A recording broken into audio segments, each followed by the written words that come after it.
The siren tore through Cedar Lane Estates at 1:31 p.m., bounced off a row of perfect garage doors, and landed right on me by the time the cruiser slid into our cul-de-sac and the spotlight burned a hard white circle across the asphalt.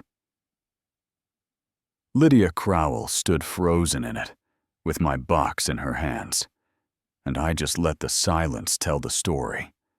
No victory lap, no speech.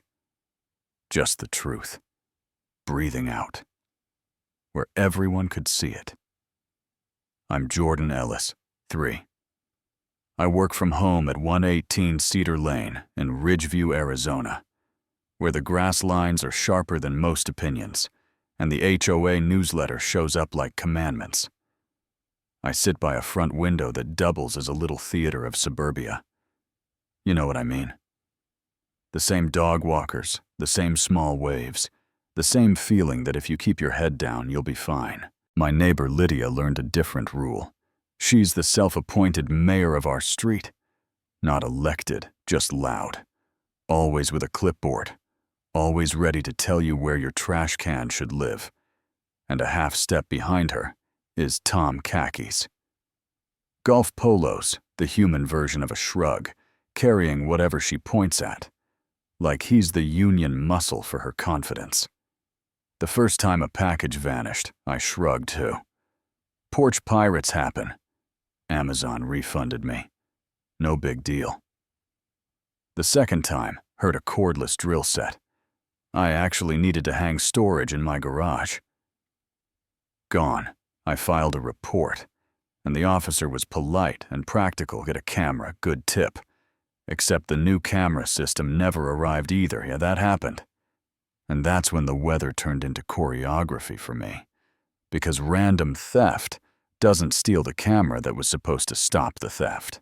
I started to notice the little Tell's delivery van. Slows at my curb, Lydia's blinds do that. Twitch like eyelids on espresso. A minute later, Tom wanders out to check the mail stretches like a guy who just remembered he has hamstrings. Then drifts exactly to the property line. Never a hair past it like he's gravity. And my porch is a stray screw. He can't help retrieving. I gave myself 1,000 outs. Maybe you're paranoid. Maybe you're stressed until I tried a conversation. Weird question, I said, while she trimmed her roses in a cardigan that matched the mulch. Seen anyone around my porch, a couple boxes disappeared. Her smile went sympathy. Satisfaction, back to sympathy, like a slot machine. That's awful, she said. You should have them delivered to my porch. It's covered, less visible, happy to help. Thanks, I said. I'll handle it, and I watched her face lose something like I'd taken away a toy. I'm not a yeller. My friends say I do the slow burn, but once a line gets crossed, I build a bridge, so you can walk yourself right to the consequence. So I ordered the same drill set and tucked a decoy inside a neat little inner box, packed with industrial glitter and fluorescent skin dye, a spring under the lid. Nothing dangerous, just a loud, messy truth machine. I set it on my porch, checked the fake porch light camera, the backup to the cloud, the tiny lens in a flower pot. Covering the driveway, then I waited, and at 5:12 p.m., Tom did the mailbox stretch and scooped my package like he was born to carry it. I didn't run. I sipped coffee and watched my screen. 5 minutes later, there was a muffled pop from their garage, and Tom stumbled out, shining like a piñata. Decided to pursue higher education, gold and hot pink dust in his hair, all over his arms, floating in the air like a second atmosphere. Lydia's scream wasn't pain. It was pride snapped in half. "What did you do, Tom?" she barked. Spotted me in the window and pointed. "Like I'd set the sun. You set a trap." I slid the window open an inch. "You mean my stolen package?" Then closed it and let the sentence sit. She called the cops and demanded I pay for damages. Officer Alicia and Gwyn stood in my entryway and listened to both sides. then asked one question that emptied out the whole argument. "So the package wasn't yours?" Tom mumbled something about a mix-up. Alicia looked at me. "Want to press charges? Not yet," I said. "I'm saving all footage." "Do that," she nodded. "Left me a card, told me to keep the cameras running, and that should have been the end. But Lydia doesn't do endings. She does escalation." The petty stuff showed up first. My mailbox flag ripped off a puddle of soda, poured onto my front mat, so it turned into a flypaper. "Welcome." My trash can dragged halfway down the block like a drunk friend, and then, at 6:07 a.m. on a Tuesday, she knocked with a clipboard. "You're in violation." She announced unapproved alarm device, $250 fine. Do immediately her signature at the bottom like a brand, the seal off center, like it had been printed during a yawn. You know, Elliot Marsh signs. Fines, right? "He's the president." I said, "I chair compliance."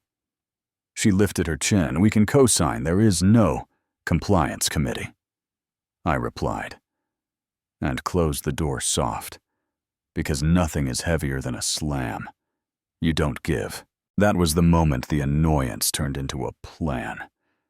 Right after I found a thin surgical slice in my rear tire, not enough to deflate, and strand me just enough to rearrange my day, and my hands shook while I changed it.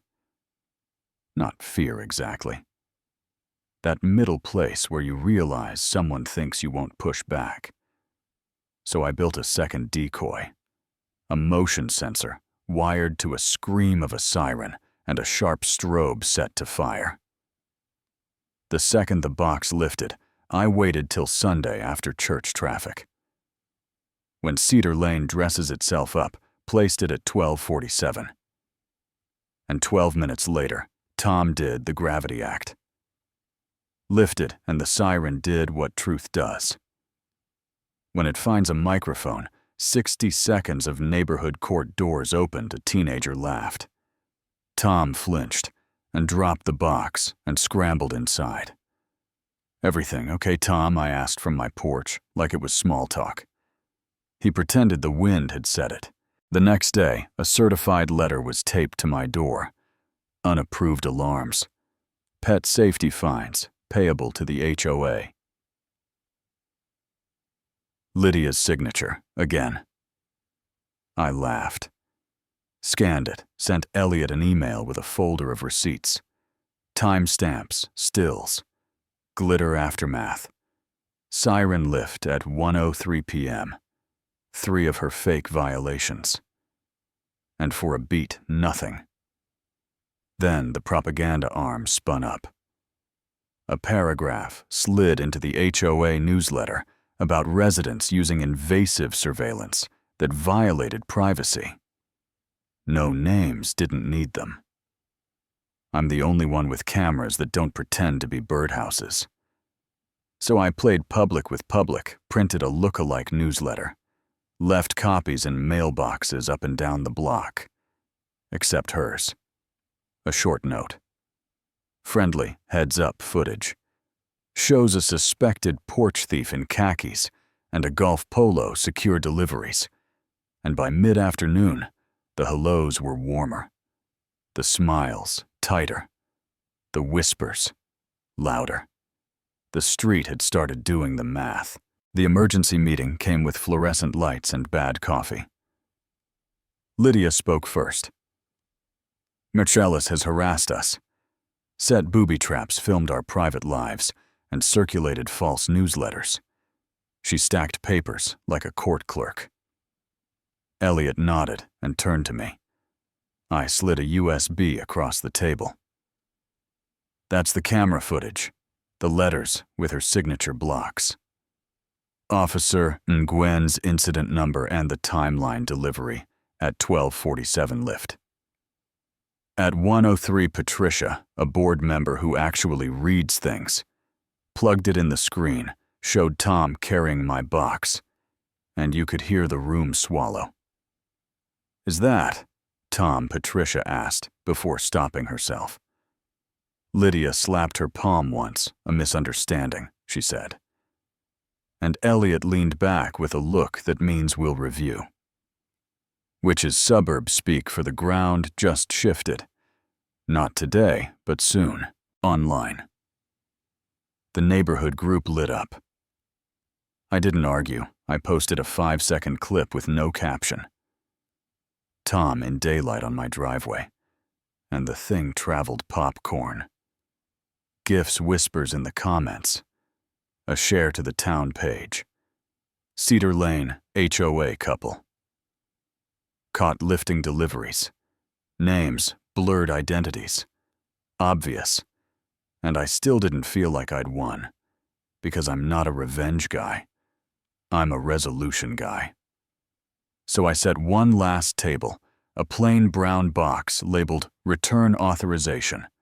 Required a small GPS tag that pinged my phone so I could time a call, and a note folded on top.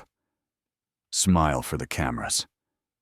I told Alicia I had fresh footage coming, armed the porch light camera and a hidden one in the house number plaque, and waited for dusk when shadows loosen people's good sense. The motion alert wasn't Tom. This time, it was Lydia in a hoodie. Crossing my line and lifting the box like she was collecting proof of her own story, I tapped the ping dialed, and the cruiser rolled in. Like it already knew the choreography, the spotlight pinned her. The neighbors' phones rose like a field of periscopes. Ms. Crowell, Alicia called. Calm, not again. Lydia tried the word you use when you want to be the victim of your own plan entrapment. She snapped. He set me up. He's been harassing the entire street. I didn't move, because sometimes your best line is letting the room watch itself, and the officer didn't cuff her. Didn't need to, because in the suburbs being seen is its own set of handcuffs. The board reconvened the next afternoon, and sounded like a backbone had been found in a file drawer. Elliot read the statement to remove. Lydia as president. Revoke any enforcement privileges. Apology to me, legal counsel, to seek restitution policy. Vote to prevent unilateral fines. Patricia asked one more time. If she'd signed those letters, I enforced community standards, Lydia said. Which is what people say when they really mean. I liked the way power felt. Elliot tapped the gavel, and that small sound felt bigger than the siren. Because consequence doesn't always thunder, sometimes it just says enough. I wish I could tell you that. Fixed everything. It fixed the system, sure. The apology came in a PDF that read like no. Contest, neighbors were kinder than necessary, which is a very American way to say, we're sorry. Without saying it, I slept better. And then came the ending. That isn't an ending. I was mowing at dusk a week later when I spotted a tiny glint by my mailbox. Just a speck, could have been dust. Could have been nothing. Could have been a leftover piece of glitter, taking the scenic route to get to me. I stared longer than I should have thought about rebooting the cloud backups. Thought about building another decoy, and chose to keep mowing at least that night. Because here's the thing. After you draw a line and defend it, you still have to decide who you're going to be when no one's filming. And maybe that's the real win, not the spotlight or the gavel, but the first quiet morning where your coffee doesn't taste like strategy. So tell me where you land. Was the siren a fair line, or too much? Was that entrapment, or just simple consequence? How much power should an HOA have before it asks questions? And have you ever had a neighbor who made the block feel smaller than it should? Drop your take in the comments and tell me what you've seen, what you think a fair boundary looks like between privacy and proof. and if this hit a nerve or gave you a spine. Hit like so it finds the next person who needs it. Subscribe. If you want more true life stories told straight, and share it with the friend who keeps saying it's not a big deal. Maybe it isn't. Maybe it is. Maybe the line is exactly where you decide to draw it.